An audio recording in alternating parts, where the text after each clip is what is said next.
Hello, Taylor Elwood here, and welcome to another podcast of the Sacred Masculine Journey.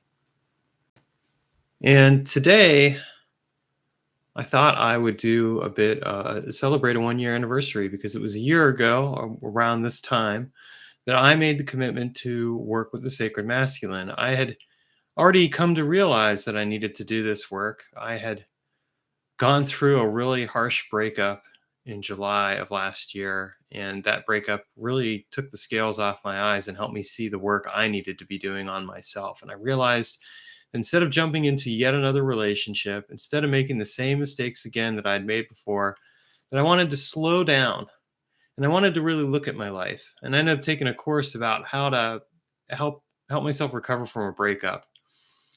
And it was interesting because what it did is it pointed me toward some significant works in the men's movement, and that's when I realized I'm like, I need to do work with sacred masculinity. So I decided to change my approach. I've done this thing, this elemental balancing ritual, where every year in October I would switch to a different element, or every few years.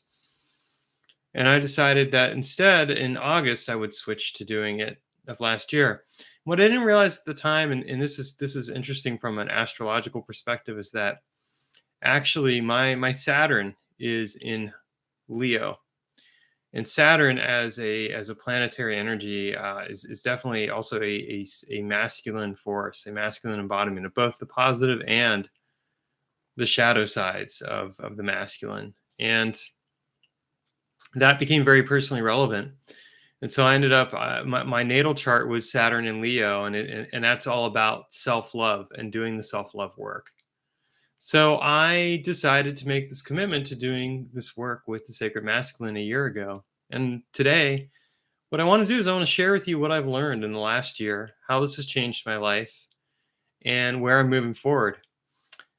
Before I do that, if you're new to this channel, please click subscribe and click the notification bell. That way you get notified every time I go live. And I'd love to be able to share more about this work with you. And today I want to share with you a tattoo that I got recently. It's a key, and it actually has the astrological symbol of Saturn as well as Leo on it. I'm going to talk a bit more about that key and the significance of it in a little bit. But for a moment, I kind of want to just say, hey, go me for doing this work. I have transformed my life in a very powerful and meaningful way. And doing this work has been has been really good for my soul. It has fed me on so many different levels. And for me, it was kind of it was a moment of truth, really, that I came to last year. I realized that what I was doing was not working and that I was continuing to put myself into situations that were making me, honestly, that were really bad for me. I mean, it was kind of a point of realization where I'm like, why am I allowing myself to go through this kind of experience again? I had just gotten divorced. I had gotten into a rebound relationship way too soon. And I realized I was like, I don't need to be in another relationship. I need to be in a relationship with myself. And as I was thinking about in July I moved into August, and I'm kind of dealing with, the pain of dealing with the breakup and healing from that. I started thinking about, well, what does it mean to be in relationship with myself? And part of the answer was I need to learn how to love myself and like myself, which I had not been doing a very good job of. But then part of it was also about doing the work of, I realized it was about the sacred masculine work. I've been reading the Epic of Gilgamesh, and I've been thinking about the journey of Gilgamesh, how Gilgamesh went from being an immature man to a mature man, a mature king, a divine king, because of the rites of passage that he went through on his journey. And I realized that that was something I needed to do. So I treated that whole experience as that, and I made the commitment. I was like, I'm going to switch over to the sacred masculine. And what a year it has been for me. It's had its ups and downs and its challenges. But what it's really helped me realize is that I need to continue doing this work with the sacred masculine, and I need to do it really for the rest of my life. Not just for myself, but also to do it in conjunction with other men, because it became very apparent and clear to me that really men in general need this work, and need it, and need it desperately in a way. Because it's hard to be a man. It's really hard to be a man. And some people might scoff and say, well, men are part of the patriarchy. They have it easy. And I would say, well, patriarchal values in general, and for that matter, capitalistic values do not, they may favor men more in certain ways, but in a lot of ways, there's still a lot of oppression there. And I don't want to minimize the oppression that other people have gone through. And I'm not trying to do that. Although some people may feel that I am. What can I do? I can't make everyone happy, and I'm not trying to. But men have experienced that as well, and I think a lot of times for the majority of men, what it's done is it's created this competitive environment for them where they felt like they had to compete against each other for a scarcity of resources when it comes to love, when it comes to money, when it comes to success and other things. And it's created a system that has been detrimental for them. And again, it doesn't change the fact that in some ways men have had privilege. But as I've done this work around men's work, what I've realized is that when men are embedded in a patriarchal system, it actually keeps them from connecting with women or other people of other gender identification. It keeps them from connecting with them in a very real and meaningful and deep way. It causes them to not show up in an embodied and present way. And I think that, doing this kind of work, doing the sacred masculine work makes men more aware and cognizant of the advantages they've been given, as well as the experiences that they've had, and it makes them perhaps hopefully more sensitive and aware and embodied and present, and more open to hearing what other people have gone through, but also being able to speak their own truth. And I can say as a man that, up until last year, I did not speak my truth. A lot of times I held back on what I was saying. I was the stereotypical nice guy. And in some ways I'm still struggling with that, as I'm gonna talk about later.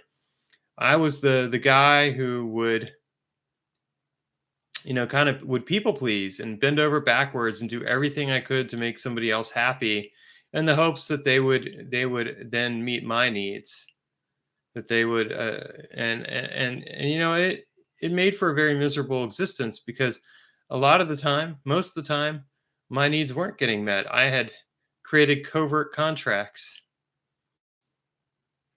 And really, I would say that the first part of my journey, from August to, I would say, August to really November, I was on my own. Really, I didn't know if other men were doing this work. I mean, I was reading books. I was reading Iron John by Robert Bly. I was reading Fire in the Belly by Sam Keen. I was reading some other really excellent books about this kind of work, but I didn't know if other men out there were actually doing anything. And I felt really alone. But I also felt like I was onto something. And I started writing about sacred masculinity, and I started really thinking, like, what does sacred masculinity mean? Like, what is this thing, sacred masculinity? And I'll admit, a year later, I'm still trying to figure that one out. But I have some better ideas of it. I think that sacred masculinity is a masculine awareness that is tuned into and aware of the feminine and other gendered experiences. It is grounded, it is present, it is strong, and it is able to hear as well as speak its own truth. That's what I've come up with so far. I'm sure I'll come up with other things down the line. What I found is that with the sacred masculine work, it really significantly transformed my life, because I started to see how alone I really was and how I didn't feel like I really had anyone who had my back. And I recognized that my relationships with my significant others, which were all women in my life, as far, that I didn't have like strong masculine friendships for the most part. I had a couple men that were friends, but even then, talking with them was few and far between. I didn't have a strong connection to other men. I had a lot of women friends, and they're great friends, but I didn't always feel like I could speak my whole truth to them. And not because of anything they did, but just because I'm a man. And I think that that in and of itself brings its own challenges in terms of communication. And at the same time, I realized that in the romantic relationships that I had, a lot of times my instinct really was, well, I have to do whatever it takes to provide for this person. I have to people please this person. I have to put their needs first. I have to honor, do whatever it is that I can to make them, put them front and center because that's what's expected of me. And that might seem like a very quaint traditional idea, but I don't think I'm alone in feeling that way. I think men in general feel that way when it comes to their significant others, regardless of how they identify in terms of their sexuality. But I can only speak ultimately for myself. So that's my experience for myself, and I'm going to own that. So I really began to question, like, what does it mean to be a man in this day and age? And what I realized that, like, it's not that empowering to be a man. And I know, again, people are going to say, well, you're a middle-aged white male, you have tons of privilege. And yes, there's some truth to that. I do have privilege in some ways that I likely don't even fully understand or fathom. And yet I can also say that I don't feel that my life has always been the most easy in terms of anything. That privilege may have shown up in certain ways, but it's also not necessarily opened doors for me in the way that people might think. It certainly hasn't opened doors in ways that I would think such a privilege would. It's maybe made it easier that I can drive down the street and know that I'm much less likely to get hassled by a cop, and I'm much less likely to get questioned about what I'm doing. And it may make it easier for me to get a job or things along those lines. It may not. I don't know about that one anymore. And I'm not saying that there should be that kind of privilege. I mean, it has been a reality of life. There is efforts to change that around, and I think that's a good thing. But I think that when I think about my challenges of being a man, what I came away with was I'm really alone. I don't feel like I can share my fears with other people. I don't feel like I can really be open with other people. I don't feel like I can share what I am struggling with when it comes to being a man. And I never felt that way. And I also felt like my models for masculinity were unhealthy. My dad was an alcoholic drunk and somebody who cheated on each of his wives, and that wasn't a good model for me. And other men that I'd met in my life, none of them had really stood out as being as demonstrating a good model of behavior for the most part. So it was hard. And what I eventually came to realize is that, as I was doing this work, I came to a point of crisis, and it was in November. I had briefly dated somebody at the time, and it didn't work out. Um, and part of the reason it didn't work out is I had some trauma that I had not fully faced. And when I came face to face with that trauma, I realized I could not be in the relationship. So I was honest about it, which was a good thing. I would not have been honest about it in the past. I would have kept it to myself. I would have tried to find some way to deal. And instead, I was honest about it. And that was perhaps one of the hardest things I did this last year and one of the bravest things. And at the same time, it doesn't negate the fact that I caused someone some pain. I mean, it sucks. And I don't like that I caused someone some pain in the process. But I feel like I did the best thing I could do under the circumstances.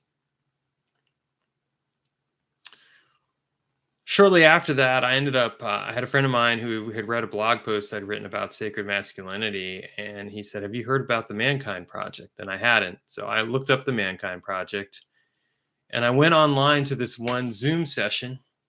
It was a free thing. And I was like, oh my gosh, I'm not alone. There are other men who are going through what I'm going through. And that very night, I ended up signing up for a 3-week course a Circle of Men course, which was like a 10-week course where you learn. I didn't know this at the time, but you learn how to create a circle of men to do the work with. And then I signed up for the new warrior training adventure. And I started going to, and I also connected with the local MKP community. And it was like for the first time in my life, I didn't feel alone.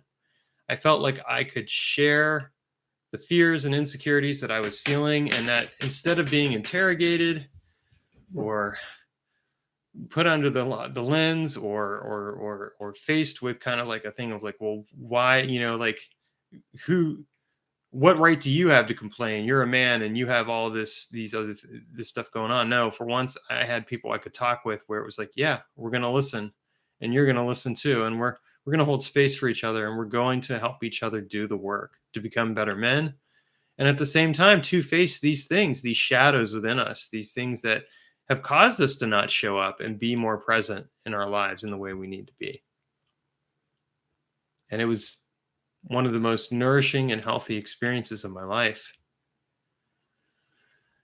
And it taught me a fundamental lesson that you cannot do this work alone. That's what I've realized. Like, I can't do this work alone. That doing the men's work for me is going to be a lifelong work where I'm always working with other men, you know.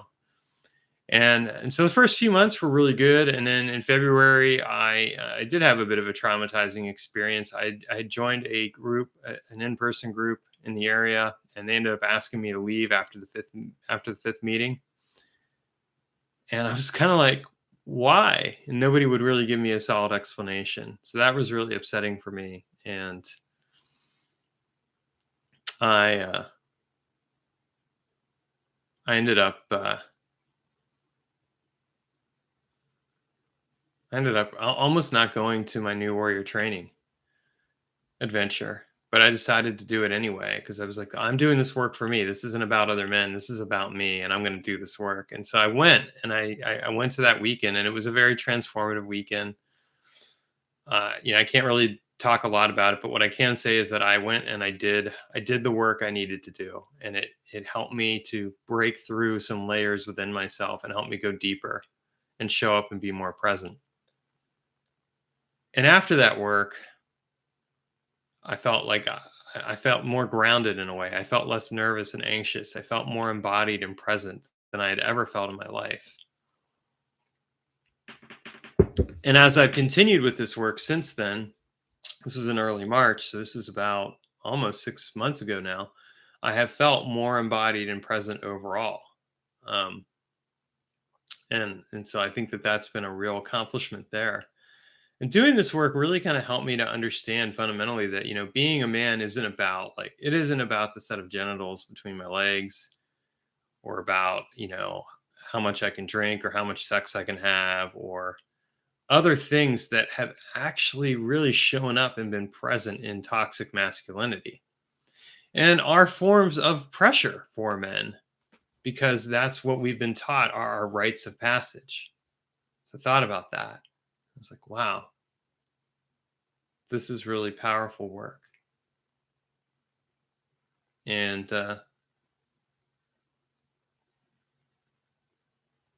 it's helped me to listen to what other people are saying in a better way.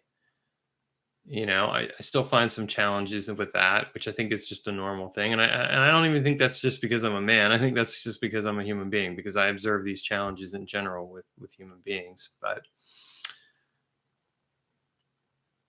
what I've continued to do is I've continued to just study sacred masculine works in general. I've read a number of books on different aspects of sacred masculinity, and I have more to read through, but it's really been a deep dive into this work, and it's helped me transform my life in a very real, powerful, and meaningful way.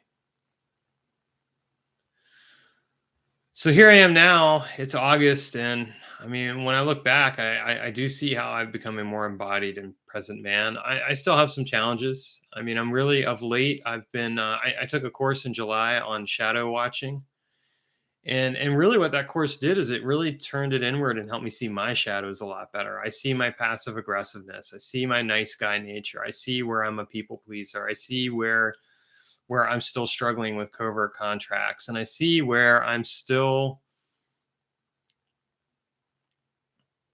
my shadows. And it's like, yeah, this is ongoing work. I was talking with a friend today, and he said, yeah, those fuckers are slippery with the shadows. Like, they evolve and they grow as you work on yourself. And I'm like, yeah, there's a lot of truth to that.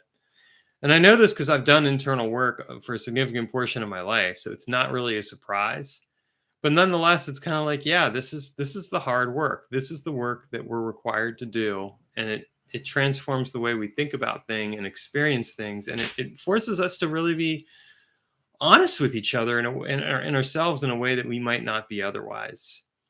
I do find myself speaking up more and being more assertive. I do find myself speaking up to my needs and wants in a way that I never did before, instead of just acting on them behind someone's back or keeping them to myself. I still have work to do around how I communicate. I could communicate better sometimes, but I feel like I am actively working on it and recognizing it. I think the thing that really stands out to me though is that sometimes I still am a people pleaser. I'll say things that I think other people want to hear, and I'm like, that's not a good idea. Like, that is not helpful. It is actually harmful, because at the end of the day, it creates a false set of expectations. It creates a lack of consistency, and it's not it puts me out of alignment with my own personal integrity. So how can I be in integrity with anyone else? I'm getting better about it, but I have a ways to go, and I know that. And I hope that by the time I come back next year to when I make the next year's video, because I think I'm going to do a video like this every year, I hope that I can say, yeah, I really worked on this and I got better at it, and this is where I'm at with it. It's going to be part of my mission. And that's one of the other thing I realized, is that men need missions and quests in their lives. They need purpose, whether it's a romantic mission, or a mission around the work that they do, or something else like that. And men need that, and we don't have that. That we lack that rite of passage around those kinds of things, and that's really stood out to me. And I think that really, what it boils down to is, the sacred masculine calls for honesty and integrity with ourselves, coming into alignment with who we are. And when we're out of alignment, it really shows up. So tonight, one of the things that I'm going to be doing as part of this recommitment is I'm going to be burning some masks that I made. I made like 3 masks that were shadow masks. One was a shadow mask around communication, one was a shadow mask around sexuality, and one was a shadow mask around passive aggressiveness. And what I found is that it was like, as I created those masks, it really brought this behavior front and center to my consciousness over the last month and change. It's not been comfortable work, but it's been necessary work, and I'm glad I did it. I'm like, okay, how can I change that? So I'm working on it.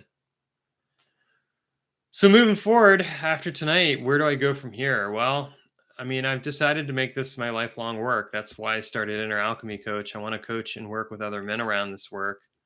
I want to participate and continue to participate in mankind projects. So I've done I'm going to actually be staffing an event in October, and I'm trying to take more of their classes and courses. And then what I'm doing is I'm going to continue reading up on sacred masculinity, and really my goal is that, ideally for the rest of my life, I'm going to be doing this work, and I'm going to contribute my own offerings to this work. I want to write a few books about this topic because I think it's necessary.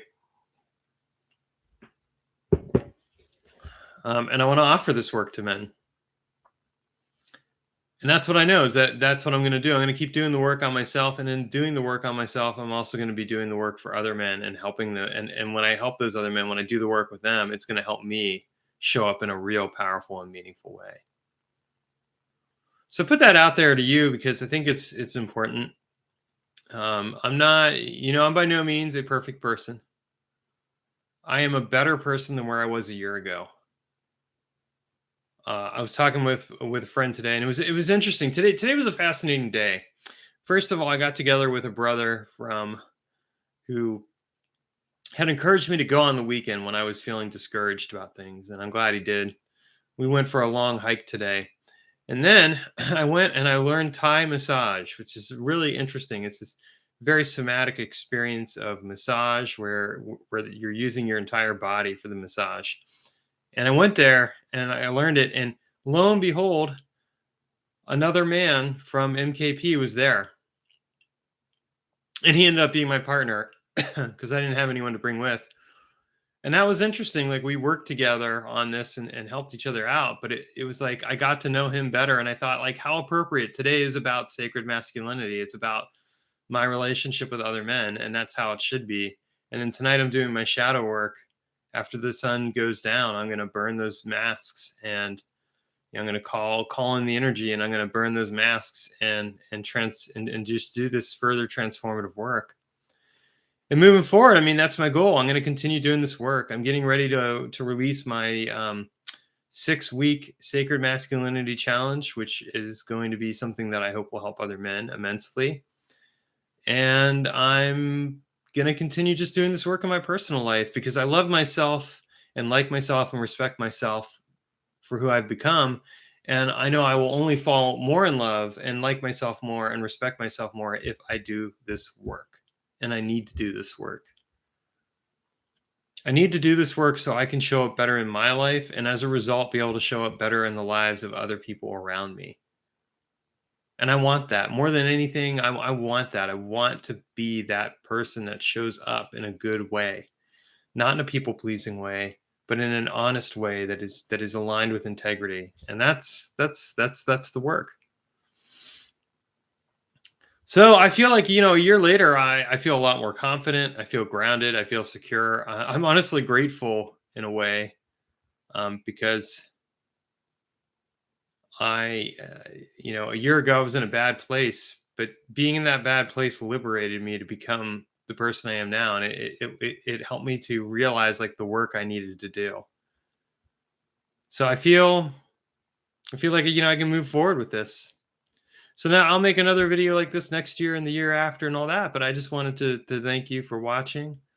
And I invite you to really to do this work yourself. If you have questions, check out the link below for my free book on sacred masculinity, and reach out to me. I'd love to help you in any way I can. Take care and have a great day.